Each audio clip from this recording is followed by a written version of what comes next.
जय हिंद सभी को। हर हर महादेव। कैसे हैं आप लोग? आई होप आप लोग अच्छे होंगे, स्वस्थ होंगे, मस्त होंगे। तो आज के वीडियो में हम आपको ये बताने वाले हैं, तो बीपीएससी टीआरई का तैयारी कर रहे हो या फिर किसी भी स्टेट एग्जाम का तैयारी कर रहे हो, ठीक है, चाहे वो सीटेट हो, टेट हो या किसी भी प्रतियोगी परीक्षा की तैयारी कर रहे हो, ठीक है। अगर आप एनसीईआरटी पढ़ते हैं लेकिन कुछ दिनों बाद सब भूल जाते हैं, ठीक है, या समझ नहीं आता कि कौन सी लाइनें महत्वपूर्ण है, नोट्स कैसे बनाएं और कितनी बार रिविज़न करें, तो यह वीडियो आपके लिए है। तो आज हम एनसीईआरटी पढ़ने का ऐसा तरीका बताएंगे ना, जिसे अपनाकर आप कम समय में ज़्यादा सीख पाएंगे। तो चलिए शुरू करते हैं। तो सबसे पहले ये समझना जरूरी है कि आखिर एनसीईआरटी इतनी महत्वपूर्ण क्यों है। क्यों लोग कहता है बार बार कि एनसीईआरटी पढ़ना चाहिए, एनसीईआरटी पढ़ना चाहिए, एनसीईआरटी पढ़ना चाहिए। तो एनसीईआरटी कैसे पढ़ना है उसको बताने से पहले हम आपको एनसीईआरटी दिखाते हैं कि एनसीईआरटी का बुक, और मेरे पास एनसीईआरटी का किताब अभी 12th का किताब है, क्योंकि हम एनसीईआरटी का 12th का बुक लेके आए थे। कल या परसों इसको लेके आए हैं, ठीक है।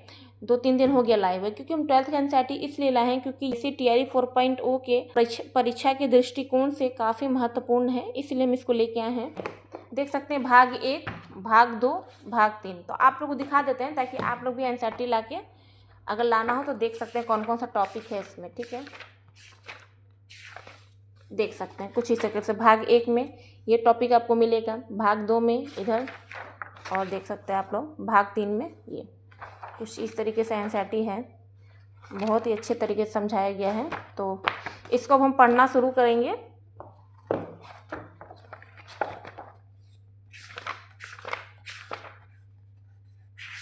देख सकते हैं ये है आपका भाग 2 में कौन कौन सा टॉपिक है वो दिखा देते हैं आप लोगों को।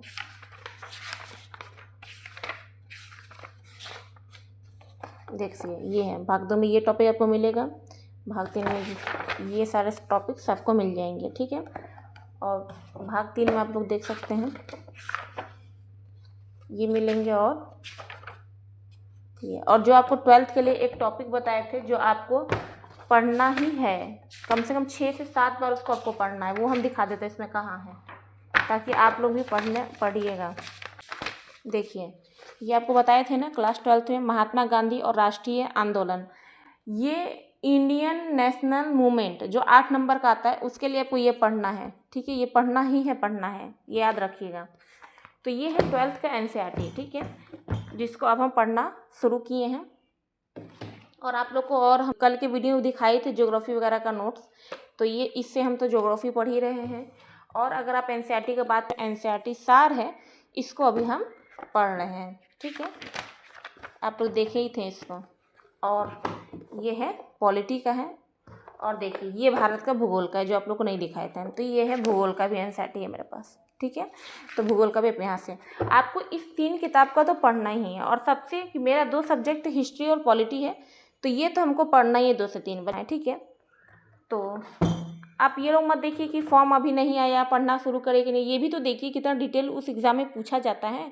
नहीं, और ज़्यादा पढ़ेंगे नुकसान नहीं होगा, ठीक है, और आपका तैयारी मजबूत होता चला जाएगा। तो फॉर्म के भरोसे मत बैठिएगा, एनसीईआरटी उठाइए, पढ़ना शुरू कीजिए, ठीक है। तो ये है कुछ इस तरीके से देख सकते हैं। ठीक, अब हम आपको एनसीईआरटी पढ़ने का सही तरीका बताते हैं कि आप लोग एनसीईआरटी कैसे पढ़ते हैं।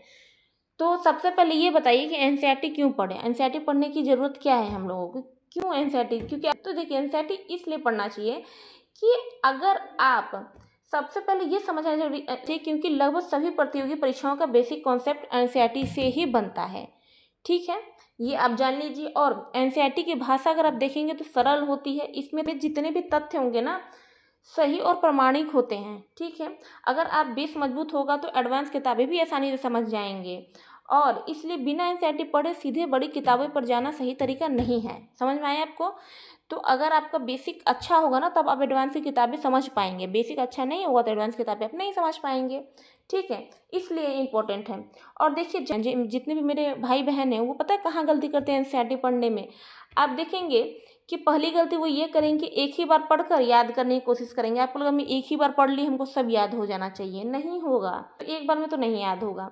दूसरी गलती आप ये करेंगे कि हर लाइन को महत्वपूर्ण समझ लेते हैं, हर लाइन को मार्क करने चलते हैं, मार्क करते चलते हैं, ये गलती है, हर लाइन को महत्वपूर्ण समझना। तीसरी गलती, नोट्स पहले दिन से बनाना, पहला चैप्टर पढ़ लिए, पहला लाइन पढ़ लिए, नोट्स बनाना शुरू, ये गलती भी है, ये नहीं करना है। चौथी गलती आपकी लोग की यही होती है कि रिवीजन नहीं करना, रिवीजन नहीं करते। और पांचवी गलती एमसीक्यू प्रैक्टिस नहीं करते हैं, सबसे बड़ी गलती यही करते हैं आप लोग।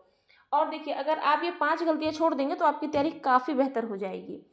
तो देखिए स्टेप 1 पहली रीडिंग करने का सबसे अच्छा तरीका हम आपको बता रहे हैं। पहली बार पूरी किताबें सिर्फ समझने के लिए पढ़िए, कोई नोट्स मत बनाइए, कोई लाइन याद करने की कोशिश मत कीजिए। बस ये समझिए कि लेखक क्या समझाना चाह रहा है आपको, ये किताब आपको क्या समझाना चाह रहा है, बस इसी के लिए आप इसको पढ़िए। स्टेप 2 देखिए, दूसरी रीडिंग आपको कैसे करनी है। अब दूसरी बार पढ़ते समय महत्वपूर्ण बातें मार्क कीजिए, जैसे तिथियाँ, व्यक्तियों के नाम, स्थान, परिभाषाएं, महत्वपूर्ण घटना, कारण और परिणाम। लेकिन पूरी किताब रंगीन मत बना दीजिएगा, सिर्फ जरूरी बातें ही हाईलाइट करिएगा, ठीक है। और अब आप देखिए स्टेप 3 में आपको क्या करना है, शॉर्ट नोट्स। अब एक अध्याय को सिर्फ 1 या 2 पेज के नोट्स बनाइए। अगर एक चैप्टर आप पढ़ाएं, एक चैप्टर अगर आप पूरा पढ़ लिए किताब में, तो आपको 1 से 2 पेज का सिर्फ नोट्स बनना चाहिए। पूरे पैराग्राफ को मत लिखिए, सिर्फ की वर्ड्स लिखिए। याद रखिए नोट्स छोटे होंगे तो रिवीजन तेज होगा, ठीक है।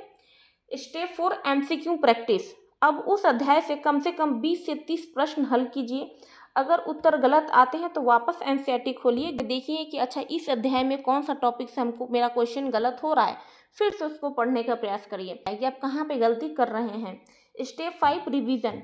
रिवीजन के बिना पढ़ाई तो अधूरी है, आप लोग को पता है। अगर रिवीजन नहीं करेंगे तो सबसे पहले आप 24 घंटे बाद पहला रिवीजन करेंगे, 7 दिन बाद दूसरा रिवीजन करेंगे, 30 दिन बाद तीसरा रिवीजन करेंगे, ठीक है। यही तरीका जानकारी को लंबे समय तक याद रखने में आपको मदद करेगा, नहीं तो सब भूल जाएंगे, ठीक है। अगर आप शुरुआत कर रहे हैं तो इस क्रम में पढ़िए। आपका बीपीएससी तैयारी 4 में जो सब्जेक्ट आपका मेन है उस सब्जेक्ट से उठाइए, पढ़ना शुरू कर दीजिए, अब टाइम नहीं है, तैयारी करते रहिए। आपको बताते कि एनसीईआरटी कोई रटने की किताब नहीं है, ये कॉन्सेप्ट बनाने की किताब है। अगर आपको कॉन्सेप्ट समझ लिया, शॉर्ट नोट्स बना लिए, एमसीक्यू प्रैक्टिस कर लिए और समय समय पर रिविजन किया तो आपकी तैयारी पहले से कई गुना मजबूत हो जाएगा, ठीक है। फास्ट तो नहीं बोल रहे ना हम, ठीक है। तो ये हो गया।